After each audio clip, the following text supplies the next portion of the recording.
Well, welcome back, my friends, all to another rousing rendition of Choir Boys Outdoors. Listen, this is a Battle Horse Knives rendition.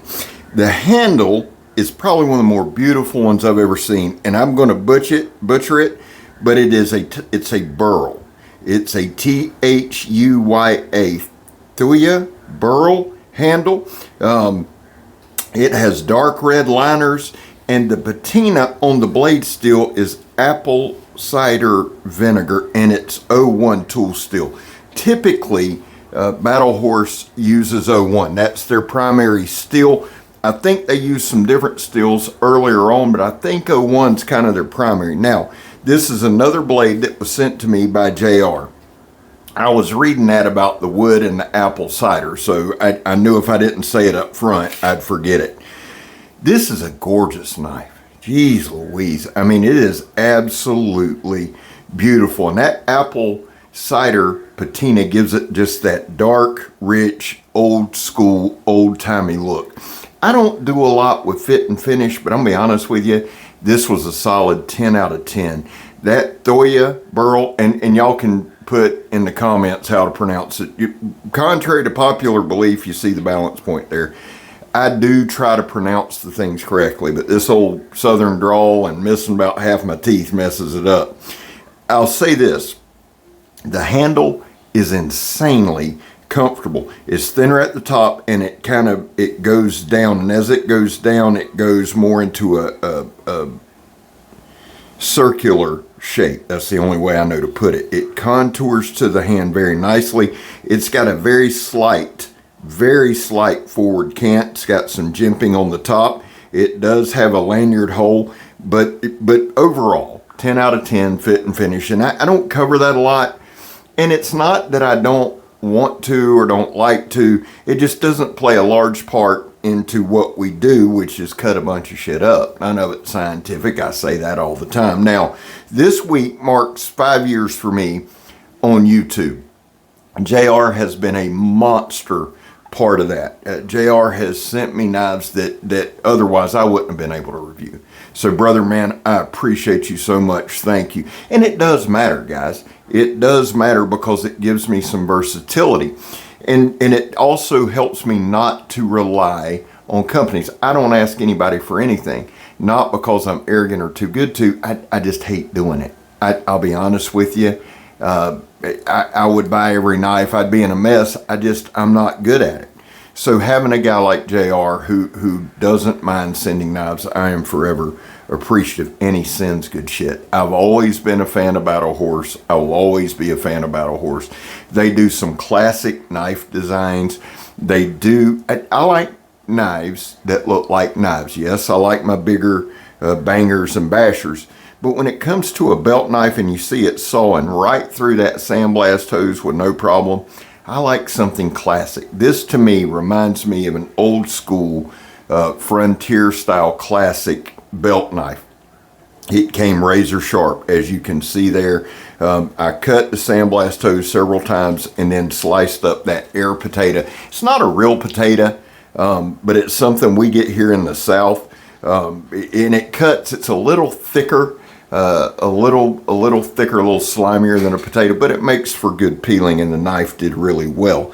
Now, the knife came with a Kydex sheath, but it has like a leather style, I'm going to call it a frog. I don't know what else to call it, but a belt loop. You know how sometimes companies will put like a nylon strap on it?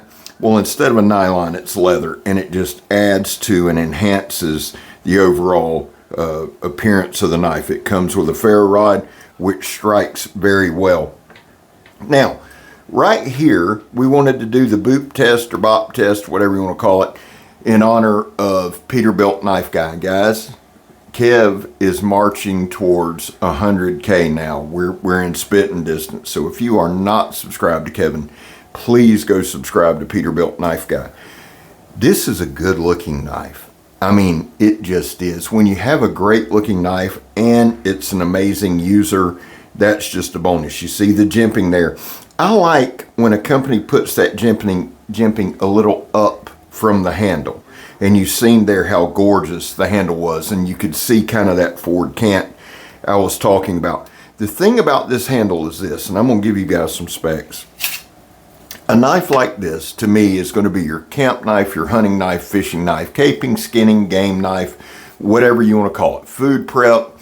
It's going to be that knife. And if you're going to use a knife like that much, you want it to be very, very comfortable. It is. Everything is nice, well-rounded, chamfered. It does have a good 90-degree spine. I love that, but not at the handle. It's gorgeous at the handle. And what I was saying about that jimping, it's probably, oh, well, hell, let's look.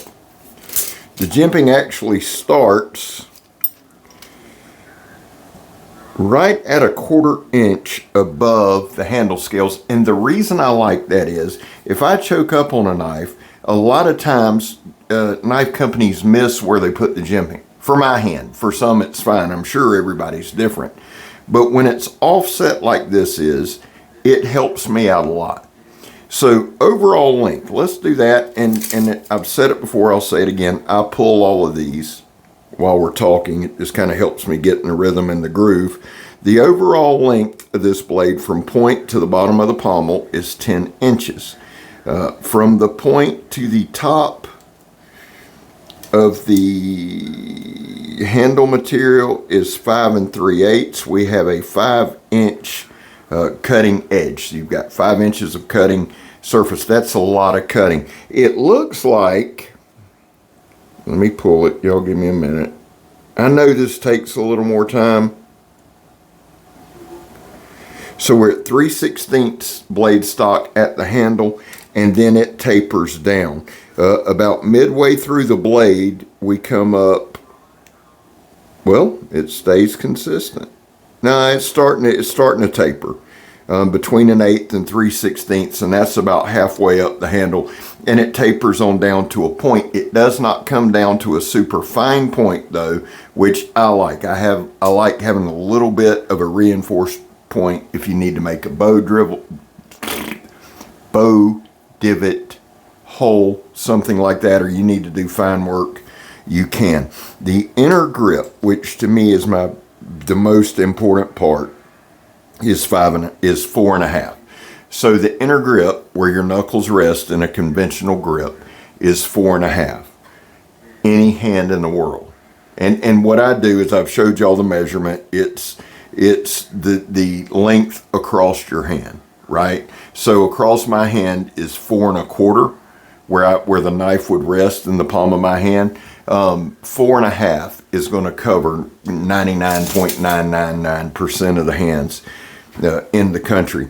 What I found with the way they did the handle, and like I said, the only way I was trying to think, it's almost like an inverted ice cream cone.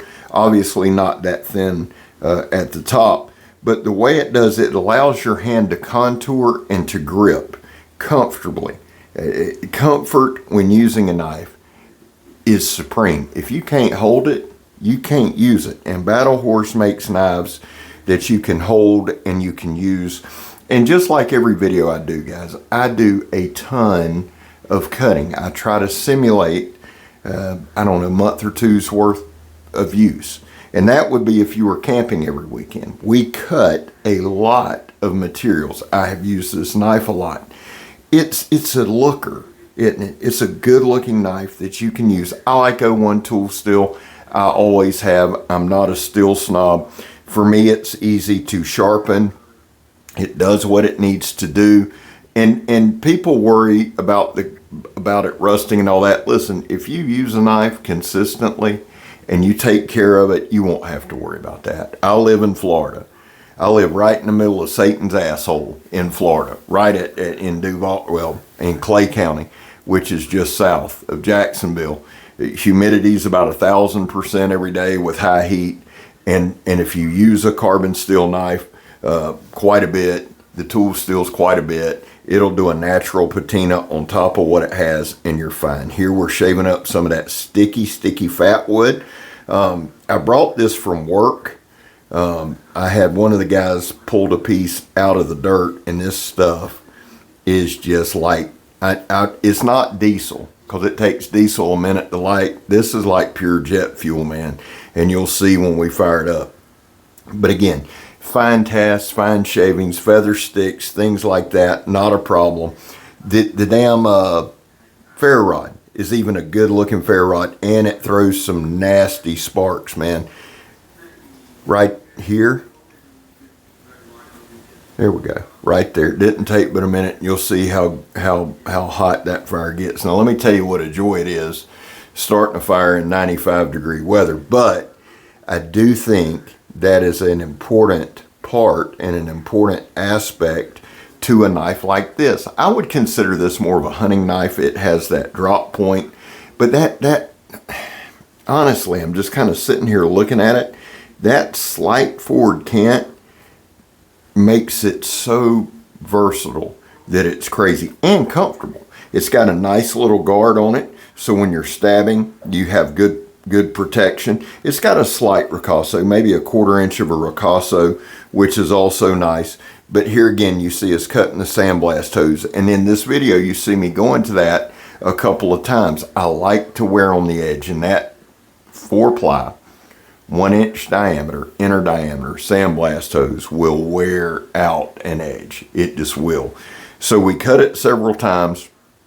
And when I say it goes through it, guys, you have to have cut this stuff to understand what a pain in the ass it actually is to cut, which it is, but the knife handled it well. And right there too, you see I'm having to push a little harder. Sometimes that's a matter of grip, being able to grip the sandblast hose, not the knife. There was no slippage and I was sweating. I was curious to see how the knife would hold up with sweaty hands, and it actually gripped better. Very, very impressed with this overall with this knife. Kirk absolutely loved it as well. So it always comes down to this: would I carry it? Yeah, shit, yeah. Every day of the week, honestly. I mean, it's a good looking, high functioning, nice piece of steel. It really is. You could wear this some bitch to church, to dinner, to wherever. If you wear knives like that, and I do a lot, I really do. And I don't subject them anymore to just serious, super heavy use. These knives aren't meant to have the hell beat out of them. They're really not. They're knives that you can do that with, and this one would hold up quite well, but you're not going to use this knife for that. If this is your primary cutting tool in an emergency, you want to take care of it, and it will take care of you. That being said, guys, there was a time in this country where 22 veterans a day took their own lives. Now, stats are everywhere, right? Middle of the week's way different than the weekend. It's higher on the weekend, but anything over 0 is simply unacceptable. Vets, we love you. You have a place here. Guys, I back the blue. We talk about it every day.